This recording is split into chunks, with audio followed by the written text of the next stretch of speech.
nationale. L'Assemblée nationale doit reverser 120 millions d'impôts par année, soit 10 millions par mois. Comment pouvez-vous, avec des charges de personnel de 8 milliards 600 millions, n'avoir que 120 millions à reverser en guise d'impôt, soit un taux marginal d'imposition de 0,38%, ce qui est inadmissible.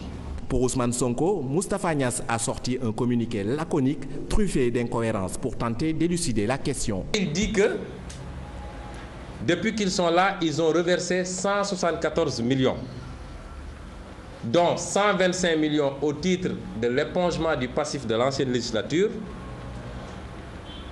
Ça veut dire 174 millions moins 120 millions, ça veut dire que leur législature n'a eu à verser que 54 millions. Le calcul est très simple. Or, ils sont là depuis 4 ans. Rien que sur les retenues, des députés, je dis, je ne parle pas du personnel dans son ensemble, ils devaient être, eux, à 460 millions.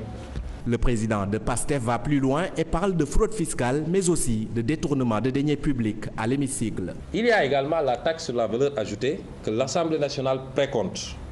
Évidemment, l'Assemblée nationale a retenu énormément de TVA et ne l'a jamais reversé. Je puis vous dire, et nous invitons les journalistes à faire leurs recherches.